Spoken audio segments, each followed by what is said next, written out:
살다 보면 영광만 있다면 얼마나 좋겠는가 하는 생각을 할 수 있을 것 같아요. 그렇지만 현실은 그렇지 않죠. 그리고 또 영광이 다 좋은 것도 아닙니다. 다 좋은 것 아닌 것, 그것을 오늘 말씀에서 이제 보게 될 것인데요. 그러나 우리가 하나님을 믿고 따름에도 불구하고 고난은 끊임없이 다가오는 것이 우리들의 현실이죠.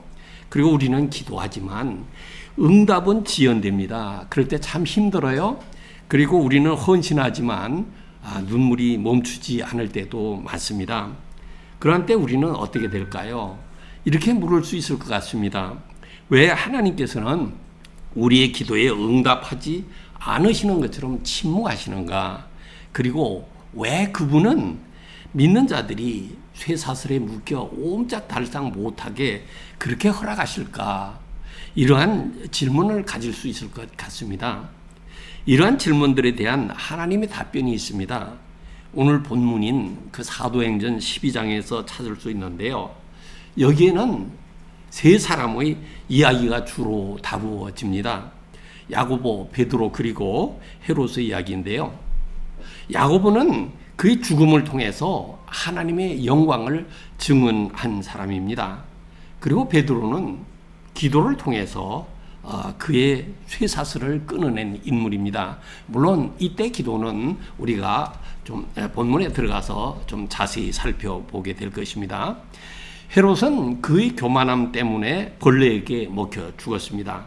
이렇게 이 세 사람은 완전히 다른 운명을 맞이했지만 그들의 이야기는 모두 한 구절, 우리 23절로부터 25절까지 읽었는데요. 그 중에 있는 24절로 귀결이 됩니다.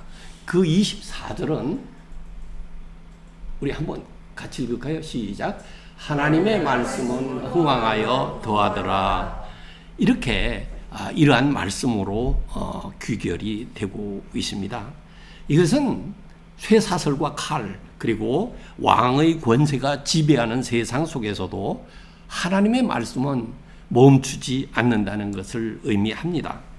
우리는 야고보, 베드로 그리고 헤롯의 이야기를 통해서 우리를 향하신 하나님의 뜻을 깨닫고 그분의 위로와 평화 그리고 새로운 힘을 얻게 되기를 간절히 소망합니다. 네, 첫째, 야고보의 순교 이야기를 살펴보겠습니다.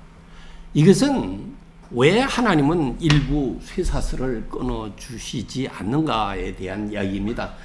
이렇게 이렇게 좀 그 전으로 넘어갈까요? 네.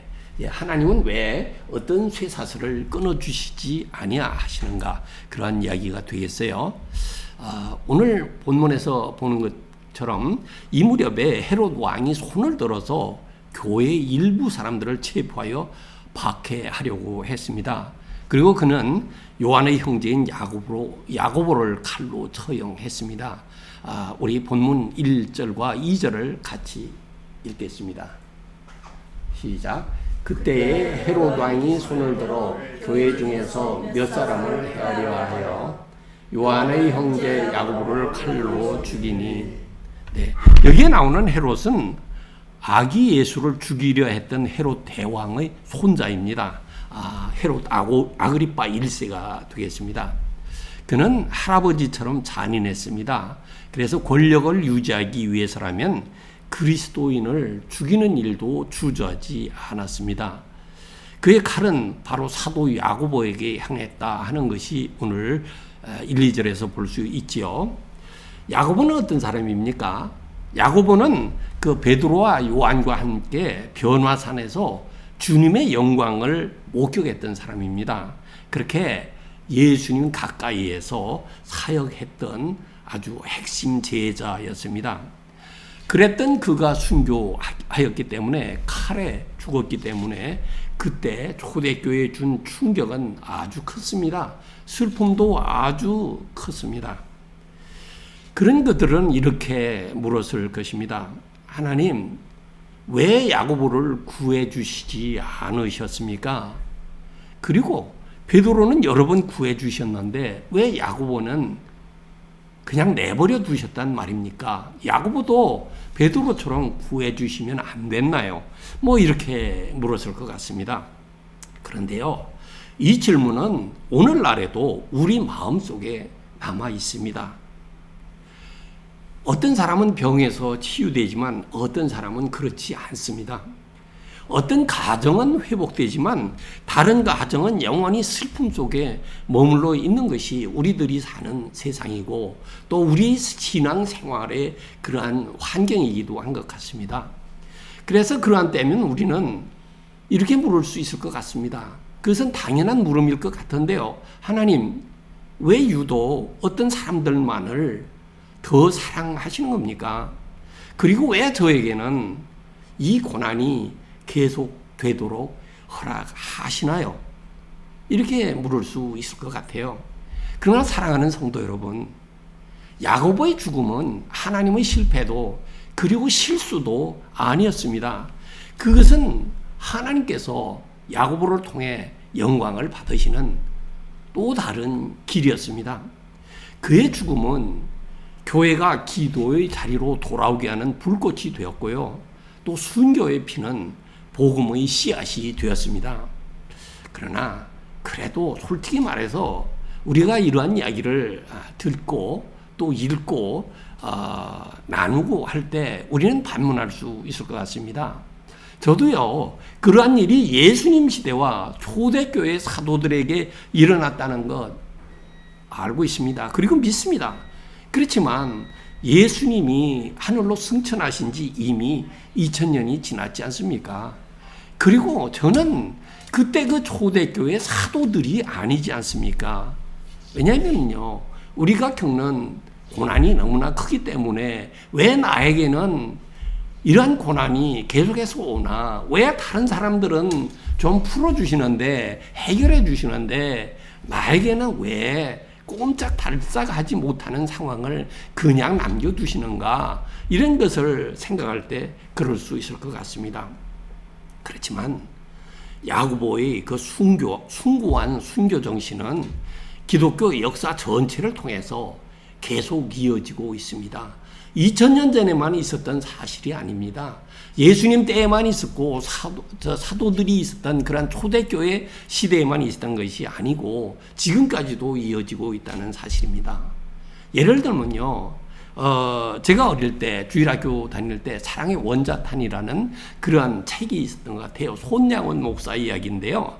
그 손양원 목사님은 1948년 여수 순천 사건이라는 거 우리가 참 가슴 아픈 사건 알고 있지 않습니까? 그때 공산당원들에게 두 아들을 잃었습니다. 그랬을 때 손양원 목사님은 그 두 아들의 장례식 설교에서 이렇게 말했습니다. 원수를 용서하라는 예수님의 명령을 실천할 기회를 주신 하나님께 감사드립니다. 그는 설교에서만 이렇게 한 것이 아닙니다. 실제로 그 목사님은 그의 사랑하는 두 아들을 죽인 바로 그 원수를 자신의 아들로 입양했습니다. 이러한 모습에서 그러한 실천적인 그분의 신앙생활에서 그는 고난을 영광으로 바꾼 분이었음을 보여주고 있습니다. 야고보처럼 두 아들의 죽음을 통해서 하나님의 영광을 드러낸 증인이었습니다. 우리가 사는 미국에서도 같은 울림을 주는 순교 얘기가 있습니다. 여러분들 영화 가끔 보시죠? 그 한국어 영화로도 나왔었더라고요. 그 전에 보았던 기억이 있는데요. End of the Spear, 한글로는 그 창끝이라고 했던 영화인데요. 이 영화는 1956년 에콰도르 아마존에서 복음을 전하다 순교한 미국 선교사들의 실화를 바탕으로 하고 있습니다. 내용을 잠깐 말씀드리면 그 짐 엘리엇과 네이트 세인트를 포함한 5명의 선교사가 그 와우다니 부족이 사는 정글 강가에 경비행기를 착륙시킵니다. 그렇지만 언어와 문화의 오해로 인해서 그들은 모두 창에 찔려 순교했습니다. 근데 그 이야기는 여기에서 끝나는 것이 아닙니다. 네이트 세인트의 누나인 레이첼 세인트와 또 짐 엘리엇의 아내인 엘리자베스 엘리엇은 사랑하는 가족을 잃고도 복음을 포기하지 않았습니다. 갔던 5명들은 복음을 전하지 못하고 순교당했거든요. 그렇지만 그 아내였던 분하고 또 누나였던 분은 복음을 포기하지 않았습니다. 그들이 직접 와우다니 마을로 들어가서 그들과 함께 살면서 복음을 전했습니다. 그것뿐만이 아닙니다. 나중에 그 네이트 세인트의 아들인 스티브 세인트까지 가족과 함께 그 마을에서 사역을 이어갔습니다. 이렇게 가족을 죽인 사람들과 같은 마을에서 용서를 실천하며 같은 식탁을 나눈 그들의 삶을 통해 피로 물들었던 그 부족 안에 복수가 멈추고 복음이 자리 잡기 시작했습니다. 그 순교하기 전에 짐 엘리엇은 이렇게 기록을 했더군요. 잃어버릴 수 없는 것을 얻기 위해 잃어버릴 수 있는 것을 주는 사람은 결코 어리석지 않다. 다시 읽어드릴게요. 잃어버릴 수 없는 것을 얻기 위해, 우리 말로 풀어서 하면 우리가 영생을 얻기 위해 이렇게 될 것 같습니다. 잃어버릴 수 있는 것을 주는 사람은 결코 어리석지 않다. 이 땅에서 살면서 순교도 마다하지 않겠다. 그것을 그는 이미 선교를 가기 전에 일기에 썼던 것 같습니다. 사실 이 한 문장은 그의 전 생애를 요약하는 믿음의 고백이었습니다. 그는 참으로 그 믿음대로 살았고요. 또 그 믿음대로 죽었습니다. 이와 같이 야고보의 순교, 또 손양원 목사의 용서, 그리고 짐 엘리엇과 그의 선교팀 및 그 가족들의 헌신, 이 모든 이야기는 궁극적으로 한 가지를 증언합니다. 하나님의 영광은 고난 속에서 더욱 밝게 빛난다는 것이 되겠습니다. 이렇게 우리는 야고보의 순교를 살펴보면서 야고보의 순교가 우리에게 이 진리를 보여준다는 것을 볼 수 있었습니다. 둘째는 베드로의 탈출과 교회의 기도 이야기입니다. 아까 베드로는 기도로서 그 쇠사슬을 끄는 사람이라고 소개를 드렸는데, 사실 베드로의 탈출은요, 교회의 기도가 있었기 때문입니다. 좀 자세히 말씀드리겠습니다. 야고보가 죽은 후 헤롯은 베드로를 체포하여 감옥에 가두었습니다.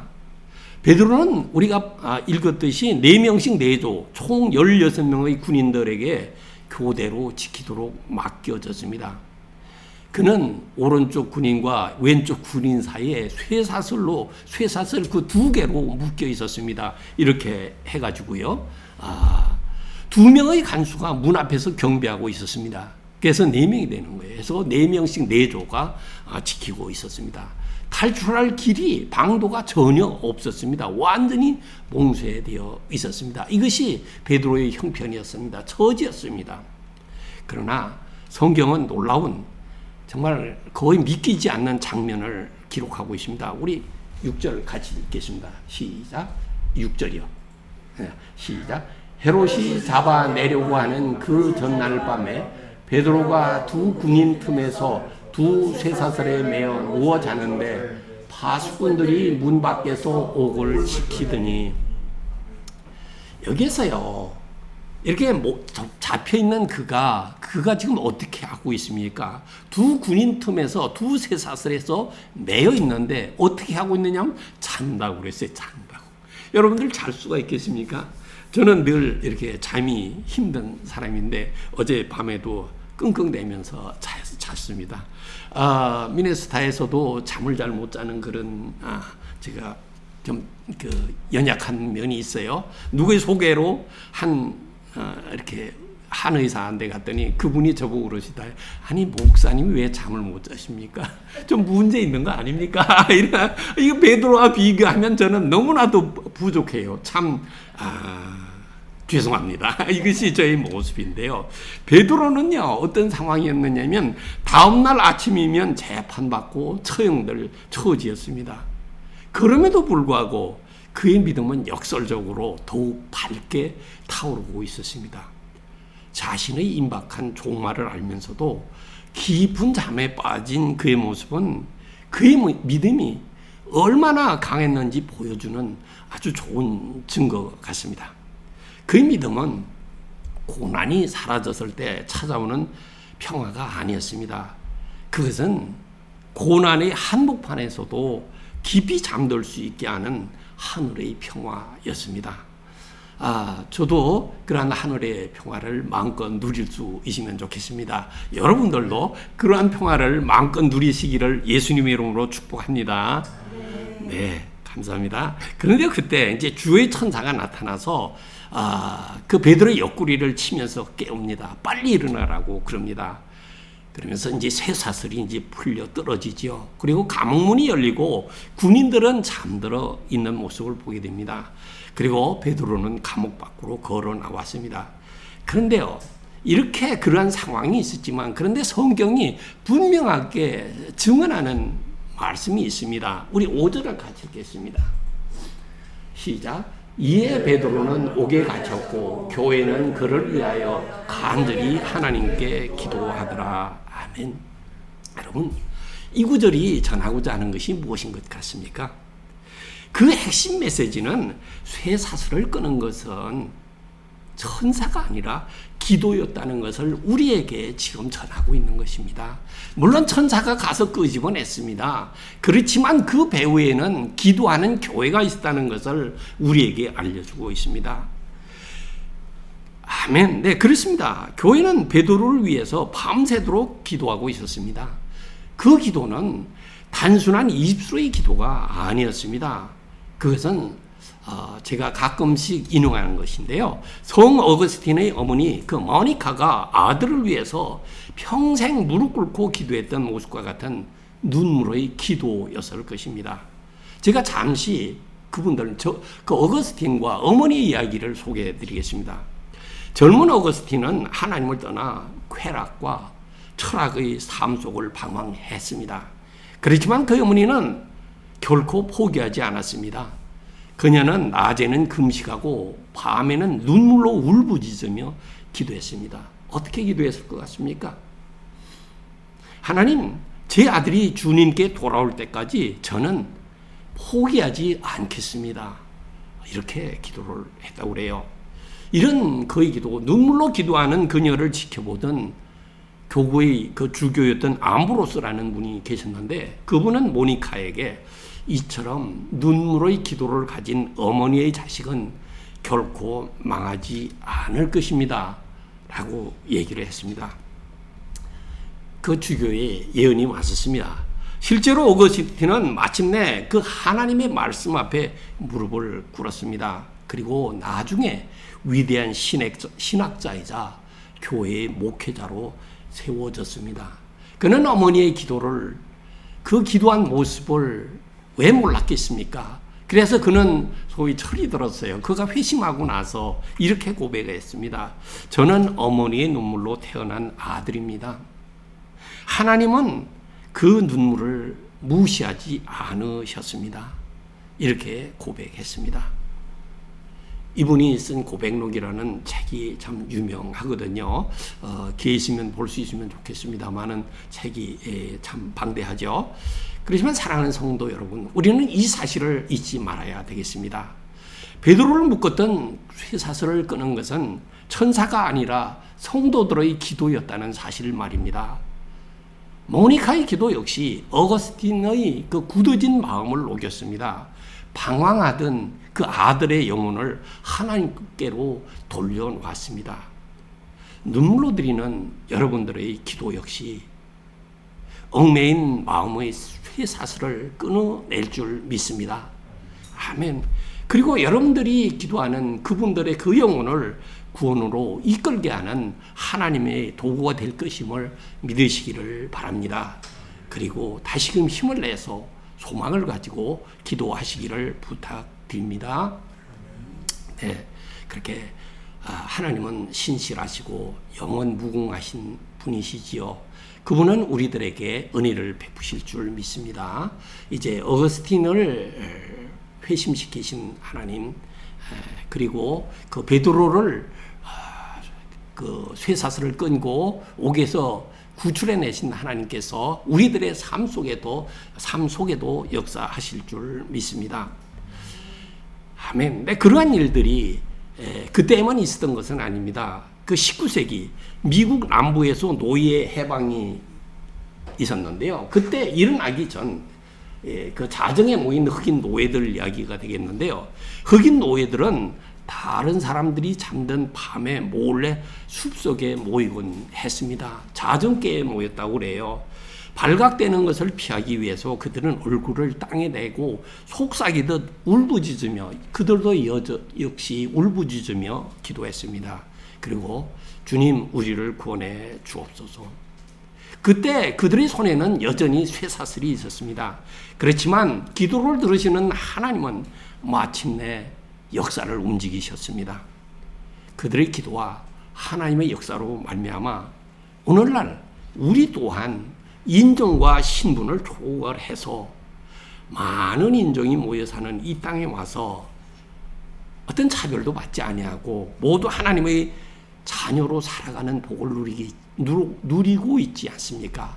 그런 것을 생각할 때 정말 그 손목에 쇠사슬이 채인 채 기도했던 그 흑인 분들의 노고에 우리는 감사하지 않을 수 없을 것 같습니다. 이처럼 하나님은 언제나 기도하는 사람들을 통해 일하십니다. 이스라엘의 쇠사슬을 끊으셨던 바로 그 하나님이 어거스틴의 방황도 멈추게 하셨습니다. 흑인 노예들의 눈물의 기도를 통해서 역사를 바꾸시기도 하셨습니다. 궁극적으로 역사를 변화시키는 힘은 천사나 권력의 손에 있지 않다는 것을 오늘 말씀은 우리에게 보여주고 있습니다. 그것은 하나님께 부르짖어 기도하는 사람들에게 있다. 그리고 여러분들을 내가 쓰겠다 하시는 하나님의 음성인 줄 믿습니다. 아멘. 네, 그리고 이제 세 번째는 헤롯의 교만 이야기입니다. 상황은 야고보는 순교했고요. 베드로는 구원받았습니다. 그러나 세 번째 인물인 헤롯은 자신의 영광을 추구하다가 무너졌다는 이야기를 보게 되겠습니다. 야고보를 죽여 유대인의 지지를 얻게 되니까 그는 의기양양했을 것 같습니다. 그는 잔인했는데 그렇게 행동하는 그 모습에 유대인들이 열광을 한단 말이죠. 그래서 어느 날 은빛 옷까지 입었습니다. 그리고 그 가이사랴가 있는데요. 거기에서 연단에 섰습니다. 그가 연설을 시작하자 모여있던 사람들이 일제히 아첨하는 구호를 외쳐댔습니다. 이것은 사람의 소리가 아니라 신의 소리다. 아마 연설도 잘했던 것 같고요. 그리고 그 은빛 옷을 입은 것이 햇볕에 비춰서 휘황찬란했을 것 같습니다. 헤롯은 그 말을 들었을 때 하나님께 영광을 돌려서야 했습니다. 그렇지만 그는 그러지 않았습니다. 바로 그 순간 주의 천사가 그를 쳤고 그는 벌레에게 먹혀 죽었습니다.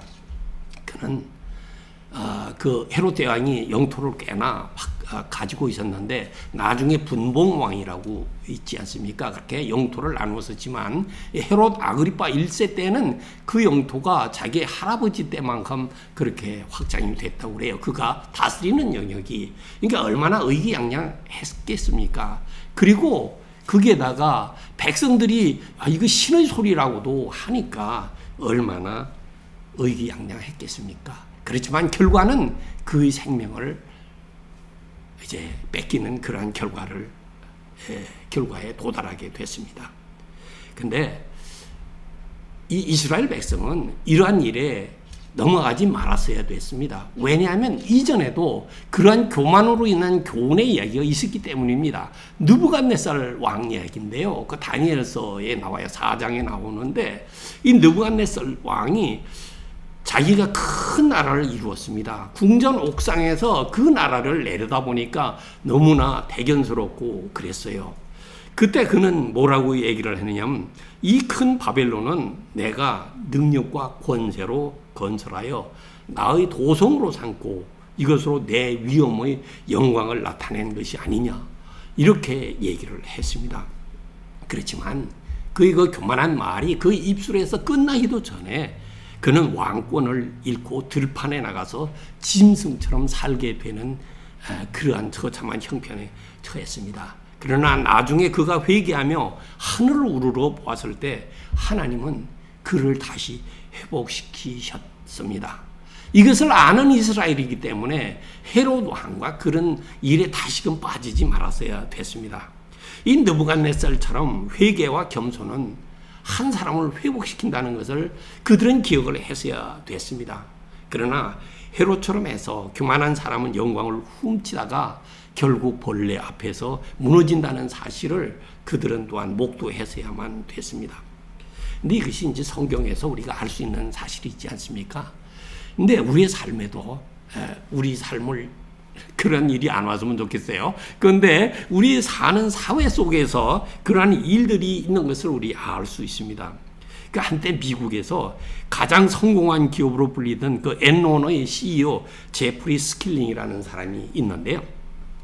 그분은 아주 능력이 출중했었다고 그래요.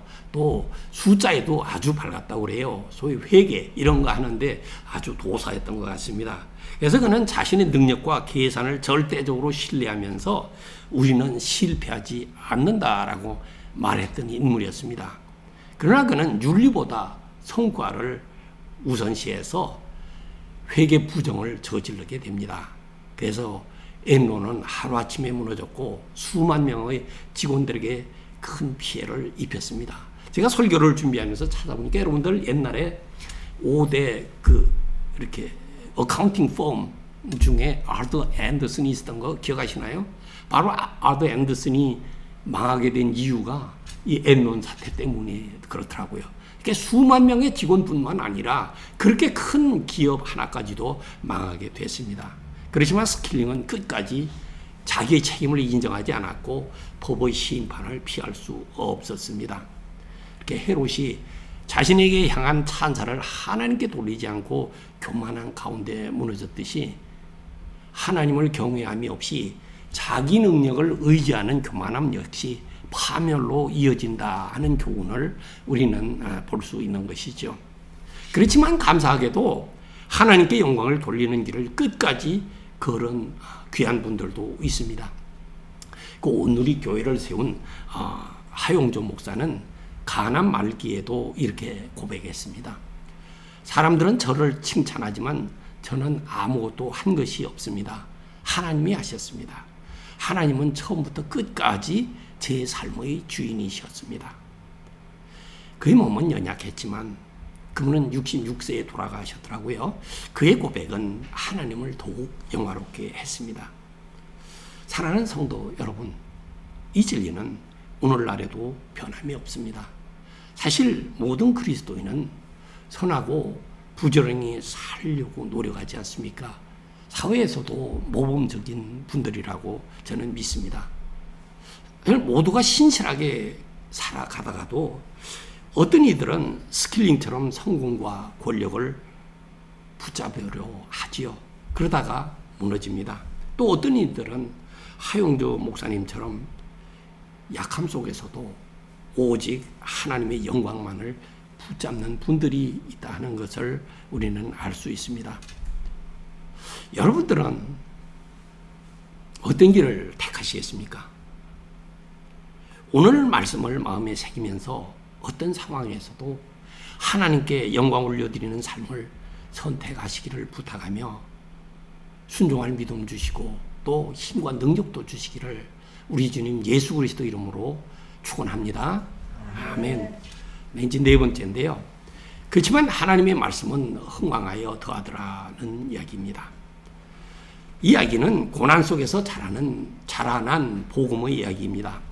그 야고보는 죽었고 베드로는 감옥에서 구출됐으며 헤롯은 벌레에게 먹혀 죽었습니다.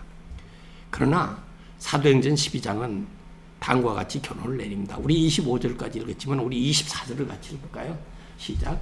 하나님의 말씀은 흥왕하여 더하더라. 아멘. 쇠사슬도 칼도 또 왕의 권세도 하나님의 말씀을 멈추게 할 수는 없습니다. 이것이 바로 오늘 본문이 귀결해주는 절정이자 또 사도행전 전체의 고백입니다. 사도행전은 오늘날에도 계속되고 있습니다. 지난 시간 잠깐 나눈 그 서상윤 얘기인데요. 그분이 이제 성경 번역에 참여한 분입니다. 그는 번역된 성경을 숨기고 국경을 넘다가 여러 차례 체포될 위험에 처합니다. 그렇지만 그러한 죽음의 위험 속에서도 단 한 권만이라도 더 이렇게 다짐하면서 위험을 감수했습니다. 그 한 사람의 헌신으로 인해서 조선 땅에 복음의 씨앗이 심어졌습니다. 그의 역할은 선교사들이 그 조선 땅에 교회를 세우기 전 이야기거든요. 그래서 훗날 그 평양 대부흥 운동의 불꽃이 되었습니다. 그 한국 이웃에 있는 중국에서도 그 지하교회 지도자인 왕밍다오라는 분이 복음을 전하다가 체포되어서 23년간 감옥에 갇혔습니다. 사실 그분은 그 협박과 회유 속에서 넘어갔습니다. 그런데 넘어갔다가 눈물로 기도했습니다. 무릎을 꿇고 하나님께 회개를 합니다. 하나님, 제가 주님을 부인했습니다. 제 몸이 아니라 제 영혼이 갇혔습니다. 그래서 그는 석방되었던 감옥으로 되돌아가서 거기서 백발의 노인이 될 때까지 쇠사슬에 묶인 채 살았습니다. 그리고 그는 마지막까지 이렇게 고백했다고 그래요. 사람은 내 몸을 가둘 수 있습니다만 복음과 예수 그리스도는 결코 가둘 수 없습니다. 그렇습니다, 여러분. 하나님의 말씀은 이렇게 고난 속에서도 자라가고 있습니다. 그것이 하나님의 말씀은 흥왕하여 드하더라는 오늘 24절 말씀이 우리에게 전하고자 하는 것이 됩니다. 시대와 장소는 다르지만 하나님은 언제나 그분의 백성들을 사용해서 복음을 전파하고 계십니다. 쇠사슬이나 칼이나 권세로 사람은 묶을 수 있습니다. 그렇지만 복음은 결코 묶이지 않습니다. 하나님의 말씀은 오늘날에도 많은 분들을 통해서, 여러분들을 통해서 흥왕하며 퍼져 나가고 있는 줄 믿습니다. 이제 마무리하겠습니다. 사랑하는 성도 여러분, 하나님은 오늘 우리에게 물으십니다. 네가 쇠사슬에 묶여 있을지라도 나를 신뢰할 수 있겠느냐? 내 자신의 교만함이 아닌 나의 영광을 선택하겠느냐? 오늘 말씀에서 나눈 베드로는 이 17절에 보면은 사라져요. 그렇지만 그의 이야기는 거기서 끝나지 않습니다. 그는 결국 로마에 도착하게 되죠. 예수께서 예언하셨던 대로 자기가 원하지 않는 길을 걷게 됩니다. 그리고 주님의 영광을 증언하는 그 길을 걸어가게 됩니다. 젊은 시절 그는 어떻게 됐습니까? 교회와 천사의 도움을 받아 쇠사슬을 끊었지요. 그리고 생의 마지막에는 스스로 십자가를 선택하는 모습을 보여주고 있습니다. 그는 말하고 있습니다. 저는 주님과 같은 방식으로 죽을 자격이 없습니다. 이렇게 얘기했어요. 예수님께서 어떻게 죽으셨나요? 십자가에 이렇게 달려 돌아가셨잖아요. 이렇게 똑바로 달려 돌아가신 거예요. 그 모습을 얘기를 하고 있습니다. 베드로는 제가 감히 어떻게 예수님처럼 똑바로 이렇게 십자가에 달려 돌아가겠습니까? 죽겠습니까? 저는 거꾸로 죽어야 마땅합니다. 하면서 거꾸로 십자가에 거꾸로 매달려 죽었다고 전해지고 있습니다. 그는 바로 하나님께 영광 올려드리는 것, 그야말로 무게가 있는 그러한 하나님께 영광 올려드리는 길을 택했던 사람이었습니다. 우리가 하나님께 영광 올려드리는 길을 얘기하고 있는데 사실 모두 같지는 않습니다. 그렇지만 궁극적으로 그 방향은 언제나 하나로 모아진다는 것을 오늘 말씀은 우리에게 알려주셨습니다. 이제 야고보의 죽음에서 보았죠. 그는 죽으면서도 영광을 하나님께 돌려드린 거예요. 베드로는 순종함으로써 그리고 헌신함으로써 하나님께 영광을 올려드렸죠. 그리고 우리는 헤롯과 달리 교만함이 아닌 겸손을 통해서 하나님께 영광을 올려드려야 한다는 것을 우리에게 가르쳐주고 있는 것이 오늘 말씀입니다. 사랑하는 성도 여러분, 저는 여러분이 오늘 이 자리에서 믿음으로 하나님께 영광을 돌리는 그 길을 선택하시기를 권면합니다. 아멘. 오늘이 추수감사 주일로 지내시나요? 한국 교회는 전통적으로 11월 셋째 주일을 추수감사 주일로 지내는데요. 네 번째 주일에 지내는 교회들도 꽤나 있다고 그래요. 이제 그러한 오늘 하나님께서 우리에게 바라시는 것은 우리의 재물이나 심지어 우리의 죽음보다도 먼저 우리가 그분의 영광스러운 길을 걷는 것임을 오늘 말씀은 우리에게 가르쳐주고 있는 것 같습니다.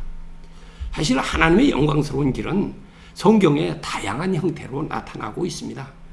그렇지만 오늘 우리는 그 가운데에서 특별히 우리 5가지 길을 한번 새기면서 마음에 결단했으면 좋겠습니다. 이제 화면에 나오게 될 텐데요. 우리 이것을 같이 읽으면서 5절이 나오는데요.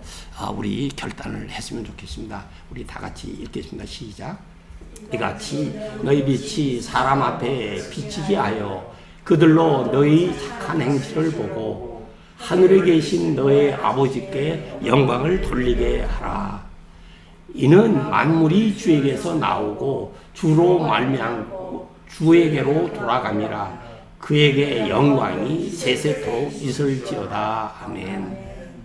우리가 이 보배를 질그릇에 가졌으니 이는 심히 큰 능력은 하나님께 있고 우리에게 있지 아니함을 알게 하려 함이라. 내 이름으로 불려지는 모든 자 곧 내가 내 영광을 위하여 창조한 자를 오게 하라. 그를 내가 지었고 그를 내가 만들었느니라. 그런즉 너희가 먹든지 마시든지 무엇을 하든지 다 하나님의 영광을 위하여 하라. 아멘. 네. 우리가 야고보처럼 또 베드로처럼 죽음으로 하나님께 영광을 드리지 못할지라도 하나님께서 먼저 우리에게 원하시는 것은 우리의 삶 속에서 우리 신앙생활 속에서 할 수 있는 것들을 먼저 요구하시는 것 같습니다. 그것을 우리가 말씀을 통해서 함께 나누어 보았고 여러분들과 함께 하나님께 고백으로 또 결단으로 올려드렸습니다. 그리고 그런 우리가 인생의 마지막 순간에 우리가 더 이상 아무것도 할 수 없을 때에도 우리는 역시 고백할 수 있기를 기도하는데요. 이런 기도를 하고 싶습니다. 주님, 저는 이제 아무것도 할 수 없지만 그러나 여전히 주님께 영광을 돌릴 수 있습니다. 저는 이것이 야고보의 고백이었다고 믿습니다. 베드로가 걸었던 길이었다고 믿습니다. 그리고 수많은 순교자들과 노년의 성도들이 마지막까지 붙들었던 고백이었다고 오늘 말씀을 통해서 믿습니다. 사실 우리의 힘과 젊음이 사라질 때가 있죠. 그렇지만 하나님께 계속해서 영광을 돌릴 수 있는 20줄만은 끝까지 살아있기를 소망합니다. 그분께 온전히 순종할 수 있는 완전한 믿음과 힘과 능력을 여러분에게 주시기를, 또 그러한 교회, 그러한 성도들이 되시기를 우리 주님 예수 그리스도 이름으로 축복합니다. 아멘. 기도하겠습니다. 하나님, 오늘 귀한 말씀 주심에 감사드립니다. 야고보의 순교를 보게 하셨고 베드로의 그 탈출과 결국에는 하나님께 대한 순종과 하나님께 대한 영광 올려드리는 그 모습을 보게